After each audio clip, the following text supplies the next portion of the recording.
All right, but first, okay, Jan, I came over. I'm absolutely still in love. I can't wait to meet this puppy. But first, I'm also in love with what you made. You made like creepy brownies 3 ways. And they're so easy. So this is something that you can whip together trick-or-treat day.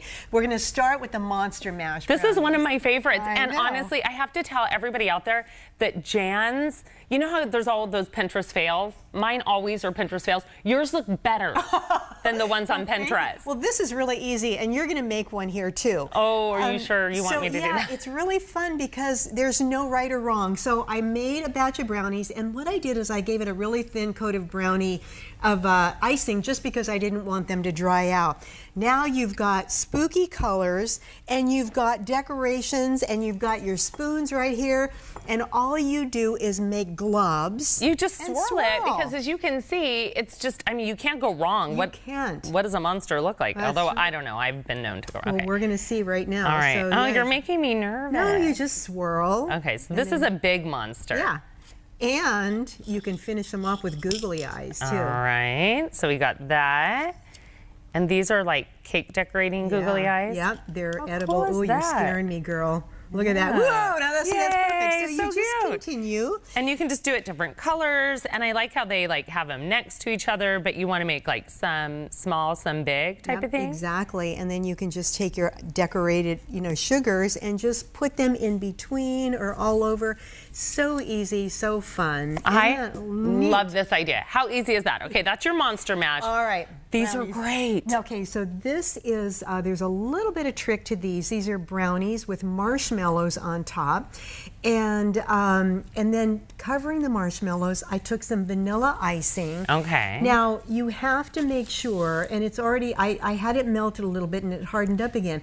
The trick is you have to melt it just enough, but not too much. And then you just pour You pour the icing over and that's what sticks it?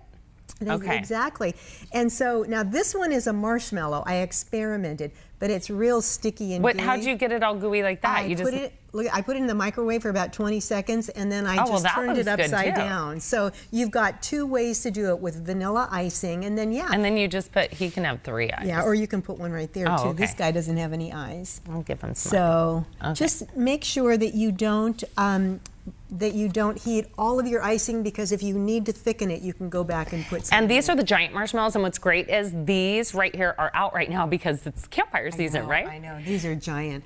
And this one is so delicious and so much fun. It's simply a brownie with a cream cheese swirl inside. So you make your brownie mix, you put 1 layer of brownie, you take your cream cheese mix, you put food coloring, in the cream cheese mix. That's where you're getting, because it's not only is the frosting the swirl of the orange and the brown, but inside the brownies like that. I didn't want to cover it up because it's so cool. And you can see now when you sent me a picture and you said, hey, can we do something like that? I thought, okay, they photoshopped the orange because you can't get that orange. You know what? You really can. Yeah, just how'd you do it? I just put about 3 or 4 drops of orange food coloring in the cream cheese mix, and then you swirl that in the middle. You put the rest of your brownie on top, swirl it around, bake it up, and then I did the same thing with vanilla icing. I put some orange in there. Well, what I love too is that all of these, it's basically one brownie recipe, which is great, and then you kind of decorated it different ways, and you could even get like, store-bought brownies. Well, why are you apologizing? I know, I'm like, because that's what I would do. But if you don't, I'm just saying, if you don't have time, you could get store-bought brownies. Brownies are great. Throw them there. You can swirl them on there. You want to finish up your monster? Yes, I guess I better get to work here. And everybody with Pinterest, we're going to put these recipes online, so check them out there. And you can also go on Pinterest and just put monster brownies, and you are going to find a whole bunch more. So and look in the cake decorating section of your, like Michael's or the store, or ABC Cake Decorating has the googly eyes that are edible. All right. Good job there, girl. That one's a 3-win.